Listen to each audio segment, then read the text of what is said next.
बार की बात है कि यशोदा मैया प्रभु श्री कृष्ण के उलाहनों से तंग आ गईं और डंडा लेकर श्री कृष्ण की ओर भागने लगी। जब प्रभु ने अपनी मैया को क्रोध में देखा तो वह अपना बचाव करने के लिए भागने लगे। भागते भागते श्री कृष्ण एक कुम्हार के पास पहुंचे। कुम्हार तो अपने मिट्टी के घड़े बनाने में व्यस्त था, लेकिन जैसे ही कुम्हार ने श्री कृष्ण को देखा तो वह बहुत प्रसन्न हुआ। कुम्हार जानता था कि श्री कृष्ण साक्षात परमेश्वर हैं। तब प्रभु ने कुम्हार से कहा कि कुम्हार जी, आज मेरी मैया मुझ पर बहुत क्रोधित है। मैया डंडा लेकर मेरे पीछे आ रही है। भैया, मुझे कहीं छुपा लो। तब कुम्हार ने श्री कृष्ण को एक बड़े से मटके के नीचे छिपा दिया। कुछ ही क्षणों में मैया यशोदा भी वहां आ गई और कुम्हार से पूछने लगी, क्यों रे कुम्हार, तूने मेरे कन्हैया को कहीं देखा है क्या?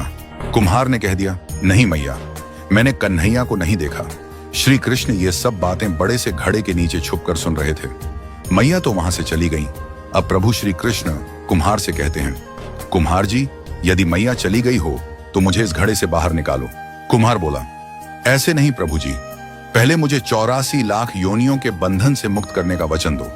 भगवान मुस्कुराए और कहा, ठीक है, मैं तुम्हें 84 लाख योनियों से मुक्त करने का वचन देता हूं। अब तो मुझे बाहर निकाल दो।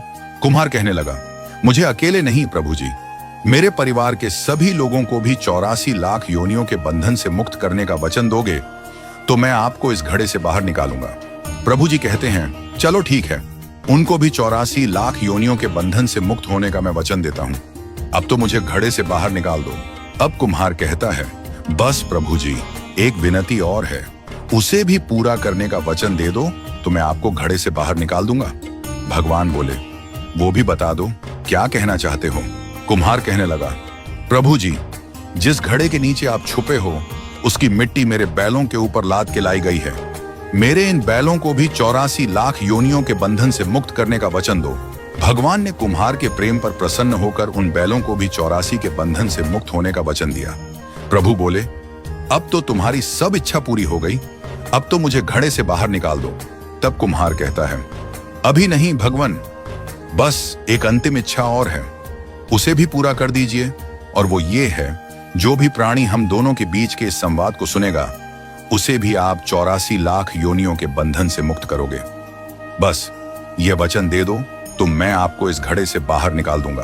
कुम्हार की प्रेम भरी बातों को सुनकर प्रभु श्री कृष्ण बहुत खुश हुए और कुम्हार की इस इच्छा को भी पूरा करने का वचन दिया।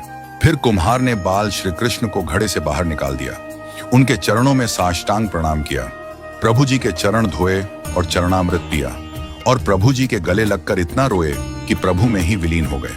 जरा सोच करके देखिए, जो बाल श्री कृष्ण 7 कोस लंबे गोवर्धन पर्वत को अपनी अंगुली पर उठा सकते हैं, तो क्या वो एक घड़ा नहीं उठा सकते थे? लेकिन बिना प्रेम रीझे नहीं नटवर नंद किशोर। कोई कितने भी यज्ञ करे, अनुष्ठान करे, कितना भी दान करे, चाहे कितनी भी भक्ति करे, लेकिन जब तक मन में प्राणी मात्र के लिए प्रेम नहीं होगा, प्रभु श्री कृष्ण मिल नहीं सकते।